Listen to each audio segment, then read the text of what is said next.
दिल्ली में केंद्रीय राज्य मंत्री एल मुरुगन के आवास पर तमिल नववर्ष समारोह आयोजित। प्रधानमंत्री नरेंद्र मोदी समारोह का बना हिस्सा। भव्य सांस्कृतिक कार्यक्रम का भी आयोजन। तमिल सभ्यता के रंग में नजर आए प्रधानमंत्री मोदी। पुडुचेरी की उपराज्यपाल के साथ तेलंगाना की राज्यपाल तमिलसाई सुंदर राजन ने प्रधानमंत्री मोदी को बुके देकर किया स्वागत।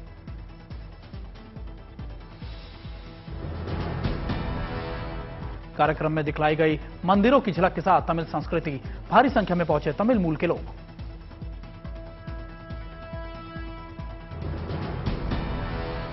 तमिल मूल के लोगों को प्रधानमंत्री मोदी ने दी पुतांडु की शुभकामनाएं। कहा, ये आप सबका प्यार है जिसके बीच तमिल पुतांडु को मनाने का मिला है मौका। तमिल के लोगों के तारीफ में बोले प्रधानमंत्री मोदी का कानून और शिक्षा के क्षेत्र में तमिल लोगों का योगदान अतुलनीय है। तमिल संस्कृति ने ऐसा बहुत कुछ किया जिससे एक राष्ट्र के रूप में भारत को गढ़ा है। गिनीज वर्ल्ड रिकॉर्ड बनाने के लिए 11,000 से ज्यादा लोक नृत्यकों और ढोल वादकों ने गुवाहाटी के सुसजाई स्टेडियम में किया बिहू नृत्य। असम के मुख्यमंत्री हेमंत बिस्वा कार्यक्रम में रहे मौजूद।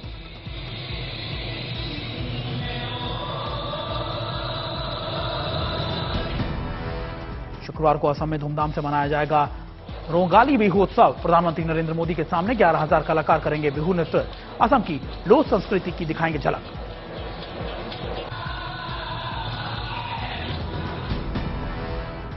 शुक्रवार को मनाया जाएगा बैसाखी का पावन त्योहार।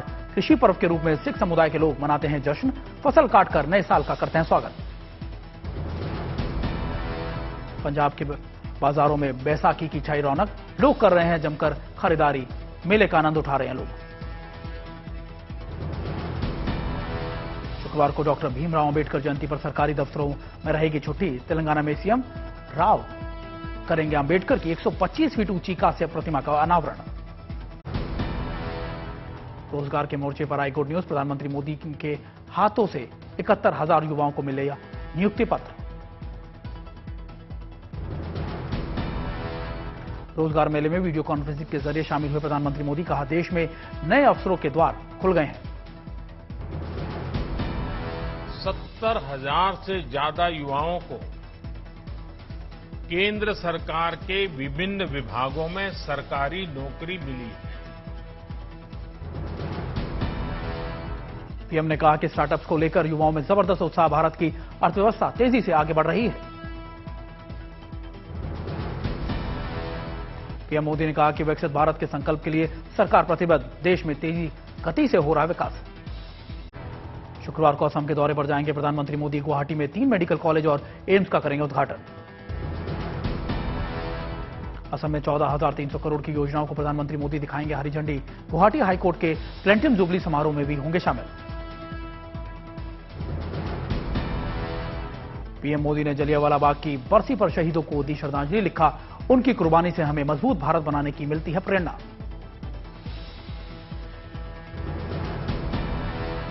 गृह मंत्री अमित शाह ने जलियांवाला बाग नरसंहार को याद करते हुए किया ट्वीट। लिखा, जलियांवाला बाग में शहीद हुए बलिदानियों को नमन करता हूं।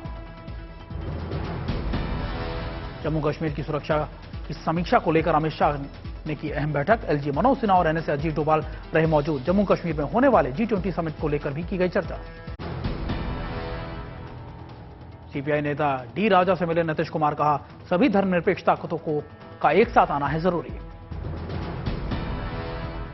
नीतीश की लेफ्ट दलों से मुलाकात पर बोली बीजेपी 2024 में होंगी इनकी असली दुर्गति।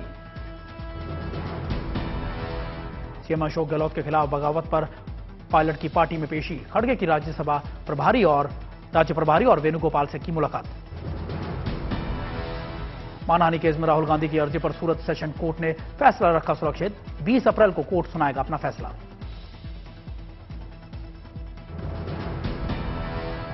दिल्ली में मल्लिकार्जुन खड़गे के घर पर पहुंचे राहुल गांधी और एनसीपी अध्यक्ष शरद पवार। तीनों नेताओं के बीच हुई बातचीत।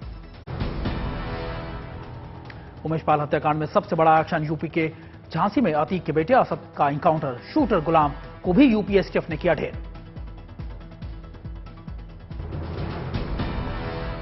उमेश पाल हत्याकांड में 48 दिन बाद मारे गए दोनों घटनास्थल से विदेशी हथियार भी बरामद। असद और गुलाम पर 5-5 लाख रुपए का था इनाम। बेटे असद की मौत के बाद सदमे में अतीक कोर्ट रूम में फूट फूट कर रोया अतीक, कहा यह सब मेरी वजह से हुआ। असद के एनकाउंटर में बोली उमेश पाल की पत्नी जयपाल, इंसाफ की हुई शुरुआत। मां शांति देवी ने सीएम योगी का किया धन्यवाद, कहा ये मेरे बेटे को श्रद्धांजलि।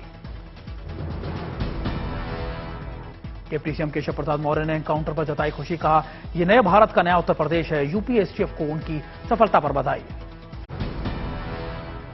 एनकाउंटर पर बोले यूपी एसटीएफ के एडीजी अमिताभ यश, अतीक के बेटे असद को जिंदा पकड़ने की थी कोशिश, लेकिन असद और गुलाम नहीं करना चाहते थे सरेंडर। असद और गुलाम को लेकर यूपी पुलिस का बड़ा खुलासा, कहा पेशी के लिए आ रहे अतीक को छुड़ाने के लिए हमला का था दोनों का प्लान। फॉरेंसिक टीम ने मौके से सबूत इकट्ठा किए। एसपी अध्यक्ष अखिलेश यादव ने एनकाउंटर पर उठाए सवाल, का मुद्दों से ध्यान भटकाना चाहती है बीजेपी, हालिया एनकाउंटर की जांच पड़ताल हो। एनकाउंटर पर बीएसपी सुप्रीमो मायावती ने भी उठाया सवाल, का घटना की उच्च स्तरीय जांच जरूरी है, घटना के पूरे तथ्य सच्चाई जनता के सामने आए।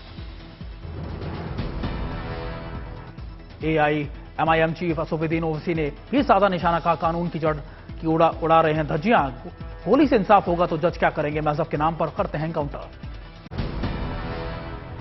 डिप्टी सीएम ब्रजेश पाठक का बड़ा बयान, झांसी एनकाउंटर पर सवाल उठाना गलत, हर अपराधी पर कड़ी कार्रवाई होगी, कानून के तहत सजा दिलाने के लिए प्रतिबद्ध। बेटे असद अहमद के जनाजे में शामिल नहीं हो पाया अतीक अहमद, कानूनी पेंच में के चलते नहीं मिली कोर्ट से मंजूरी, अतीक ने जनाजे में शामिल होने की जताई थी इच्छा। असद और गुलाम के शवों को का कड़ी सुरक्षा के बीच झांसी मेडिकल कॉलेज में हुआ पोस्टमार्टम, अस्पताल के बाहर रही भारी भीड़। उमेश पाल हत्याकांड में प्रयागराज कोर्ट ने अतीक और अशरफ को 5 दिन की पुलिस रिमांड पर भेजा, कोर्ट ने से निकलते वक्त अतीक पर चले जूते। ईडी ने कसा अतीक पर शिकंजा, जब्त किए गए 100 से ज्यादा जमीन के कागजात, किसानों की जमीन पर था अतीक और उनके गुर्गों का कब्जा। अमृतसर रेलवे स्टेशन पर सटा अमृतपाल का पोस्टर, सूचना देने वालों को उचित इनाम देने की बात कही गई। दिल्ली में विपक्षी मोर्चे की हलचल तेज, लेफ्ट नेता सीताराम येचुरी और डी राजा से मिले बिहार के सीएम नीतीश कुमार। नीतीश से मुलाकात के बाद बोले येचुरी राज्य स्तर पर बन सकता है विपक्षी गठबंधन, तीसरे मोर्चे की भी जताई संभावना। दिल्ली में गृह मंत्री अमित शाह से मिलने जीतन राम मांझी, बैठक के बाद कहा कि नीतीश कुमार से प्रधानमंत्री बनने के सभी गुण।